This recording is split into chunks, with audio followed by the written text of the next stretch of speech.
Bienvenidos a un nuevo episodio de Impuestos y Chocolate, Impuestos para Degustarnos. Mi nombre es Mario Archila y hoy vamos a hablar de aranceles, un caso curioso y por qué desde la perspectiva de la moralidad y desde la perspectiva de la estupidez humana los aranceles son el impuesto menos justificable que puede haber.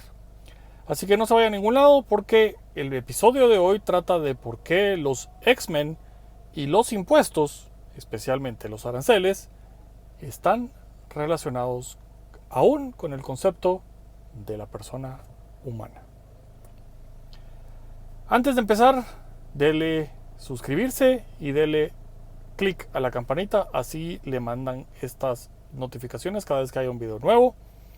Si está siguiéndonos en Apple Podcast, por favor déjenos 5 estrellitas. Si nos está siguiendo en alguna otra plataforma, mándele link a todas las personas para que se enteren de esto, porque un ciudadano enterado pues defiende mucho mejor sus derechos.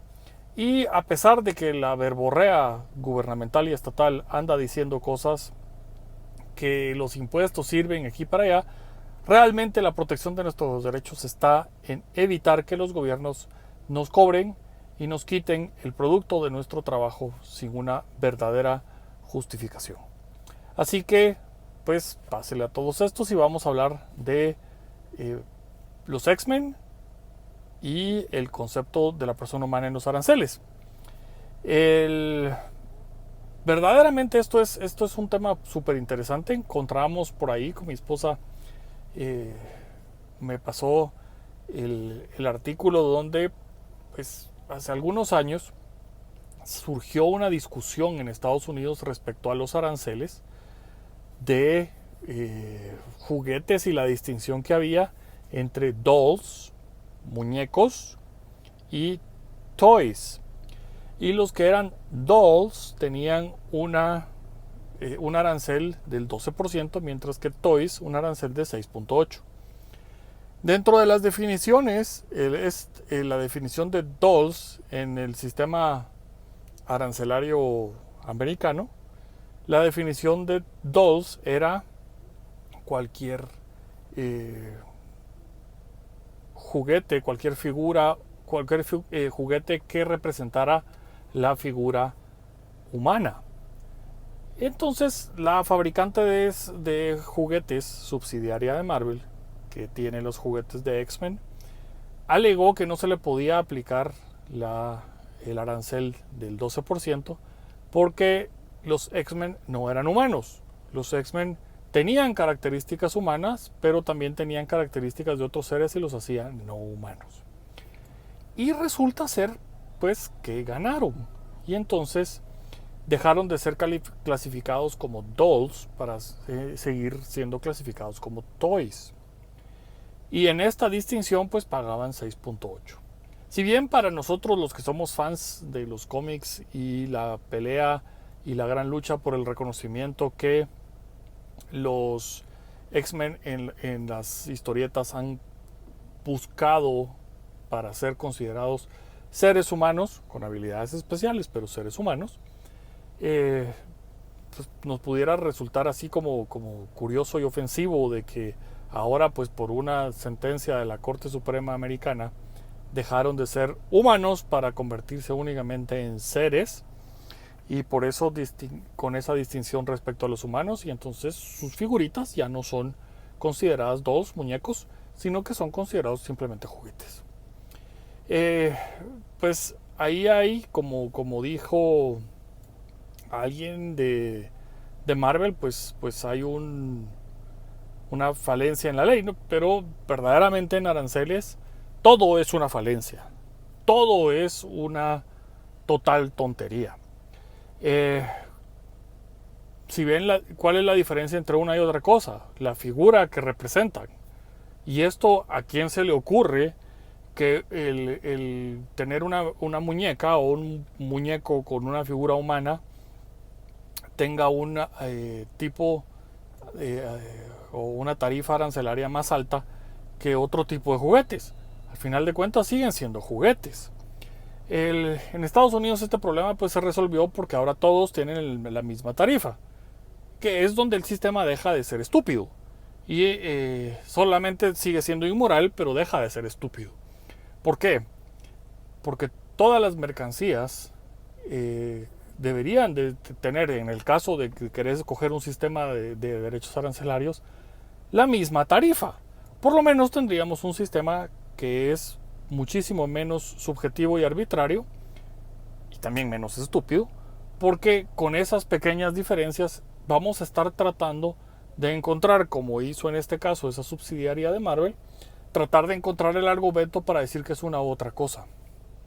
Y esto le resulta poniendo estrés al sistema y resulta poniendo estrés en las clasificaciones que hace por un lado la administración aduanera y por otro lado el importador, tratando de no caer en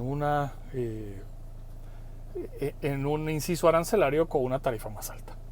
Y así podemos ir encontrando cualquier cantidad de cosas. Ustedes pueden creer que las discusiones que se dan con la administración tributaria respecto a este tipo de cosas son realmente así de tontas, o sea, son totalmente así de tontas. Y recuerdo, me consultó un importador de repuestos para motocicletas, porque ahí hay creo que 3 incisos arancelarios en la parte de los repuestos, y uno habla de los frenos y sus partes, es un inciso, y el siguiente dice otros. El importador de repuestos pues trae de los frenos, vienen los disquitos, vienen las mordacitas, vienen los cables, vienen las manivelas. Los que son hidráulicos pues traen la bomba hidráulica y demás.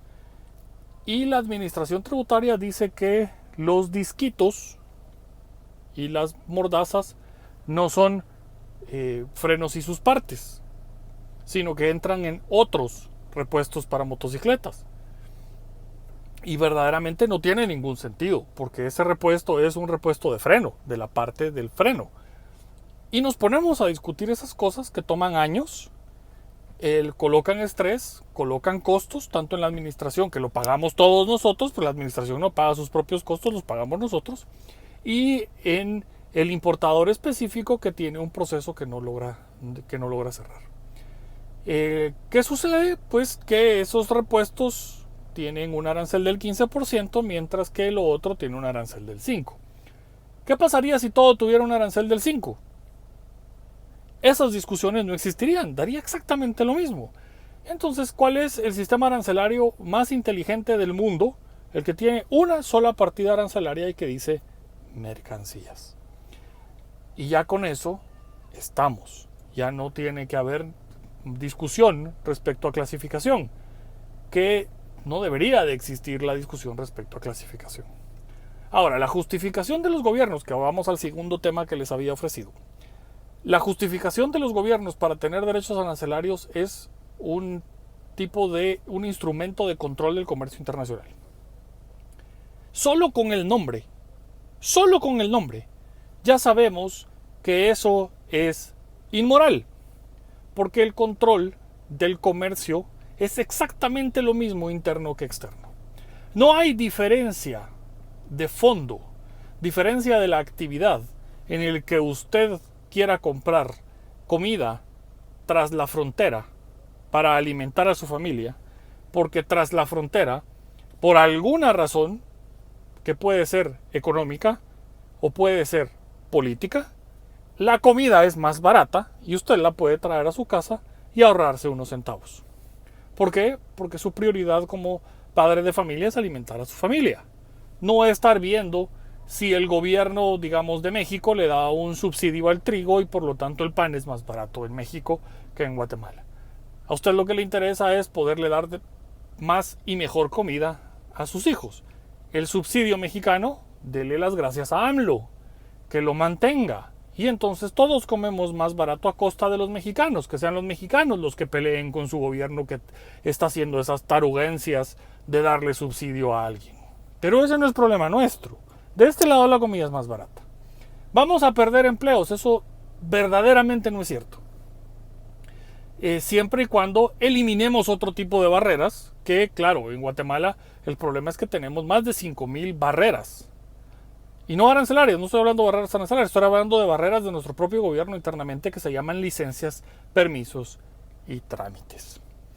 Pero el tráfico transfronterizo es lo mismo ir a comprar a Carrefour, a Walmart, a PriceMart o a un 7-Eleven o a un Oxxo. Es exactamente lo mismo que ir a comprar a la tienda de barrio.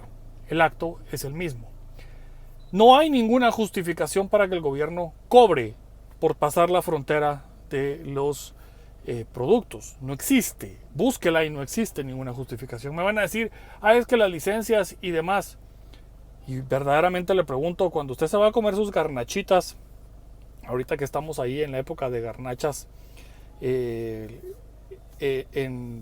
la iglesia, ¿usted pregunta al garnachero sobre su licencia de buenas prácticas, su licencia sanitaria, su registro sanitario, que todos los productos vienen hechos donde debe de ser, que el aceite ha seguido los procedimientos de buenas prácticas de manufactura y no está siendo reciclado y no está siendo utilizado más de el número de veces que tiene que usarse el aceite para que no esté oxidado y no le haga daño?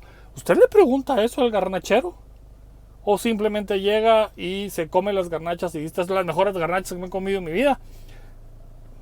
Le pregunto, porque las licencias y los permisos y los registros sanitarios y demás verdaderamente no sirven de nada, de absolutamente nada. El poder tener un registro de quién produce un alimento debería de funcionar simplemente no para que el gobierno se tarde lo que se le dé la gana en darlo, como los registros sanitarios y los registros para venta de medicinas, sino que debería de servir para que si usted se come algo, sepa a quién demandar y a quién pasarle la cuenta del hospital si llegamos a eso. Pero fuera de eso no tiene ningún sentido hacerlo.